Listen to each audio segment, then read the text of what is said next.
Hi hello friends, welcome to my YouTube channel. நம்ம இன்றைக்கி என்ன பார்க்க போகிறோன்னா, சுவையான காலிஃப்ளவர் பெப்பர் ஃப்ரை எப்படி செய்யணுந்தாங்க பார்க்க போகிறோம். வாங்க நம்ம வீடியோக்குள்ளே போகலாம். ஒரு பெரிய காலிஃப்ளவர் பூவை சின்ன சின்னதாக ஆஞ்சி வச்சுருக்கேன். இதை ஃபஸ்ட்டு சுட தண்ணியில் வேக வச்சு எடுத்துடலாம். வேக வைக்கிறதுக்கு ரவை உப்பு போட்டு வேக வச்சுக்கலாம். இப்போ தண்ணி கொதிச்சோடனே காலிஃப்ளவரையும் அதை போட்டுடலாம். அதுக்குள்ளே இது என்னென்ன தேவையோ ரெடி பண்ணிடலாம். மீடியம் சைஸ் வெங்காயம் 2, அதை சின்ன சின்னதாக சாப் பண்ணி வச்சுக்கலாம். இப்போ தான் நம்ம சேனலை ஃபஸ்ட்டு பார்க்குறீங்கன்னா மறக்காமல் நம்ம சேனலை சப்ஸ்கிரைப் பண்ணிவிடுங்க. நல்லா பெரிய தக்காளியாக பழுத்த தக்காளி ஒன்று எடுத்துக்கலாம். அதையும் நல்லா சின்ன சின்னதாக சாப் பண்ணி வச்சுக்கலாம்.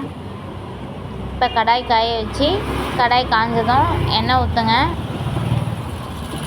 எண்ணெய் ஒரு 4 to 5 ஸ்பூன் அளவுக்கு ஊற்றுக்கோங்க.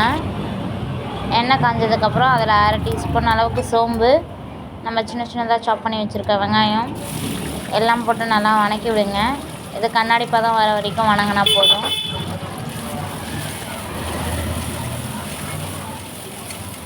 இது வணங்கினதுக்கப்புறம் இதிலே ஒரு கொத்து கருவேப்பிலை, 1 டீஸ்பூன் அளவுக்கு இஞ்சி பூண்டு பேஸ்ட்டு எல்லாம் போட்டுக்கலாம். இஞ்சி பூண்டு பேஸ்ட் பச்சை வாசனை போகிற வரைக்கும் வணக்கி விடுங்க. நல்லா நம்ம கட் பண்ணி வச்சுருக்க தக்காளியும் இது கூட போட்டுக்கலாம். இது எல்லாமே நல்லா வணக்கி விட்டுக்கோங்க. பாருங்கள், எண்ணெய் தனியாக பிரிஞ்சு வருது, அந்தளவுக்கு வணக்கி விடுங்க. இப்போ இதில் 1/2 டீஸ்பூன் அளவுக்கு மஞ்சள்தூள், 1/2 டீஸ்பூன் அளவுக்கு மிளகாய்த்தூள், 1 டீஸ்பூன் அளவுக்கு தனியாத்தூள் எல்லாமே போட்டு மிக்ஸ் பண்ணுங்கள் நல்லா ஒன்றோட ஒன்று. இப்போ நம்ம காயில் உப்பு போட்டிருக்கோம். இதுக்கு தேவையான அளவு பார்த்து உப்பு போட்டுக்கலாம். உப்பு போட்டு நல்லா கலரி விடுங்க. இப்போ நம்ம வேக வச்சு எடுத்துருக்க காலிஃப்ளவரையும் இதில் ஆட் பண்ணிக்கலாம். நல்லா ஒன்றோட ஒன்று நல்லா மிக்ஸ் ஆகணும். நல்லா கலரி விட்டுக்கோங்க.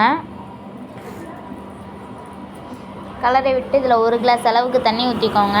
அப்போ தான் மசாலாலாம் காலிஃப்ளவரில் நல்லா ஏறும். இது ஒரு 3 to 4 மினிட்ஸ் நம்ம மூடி வைக்கலாம்.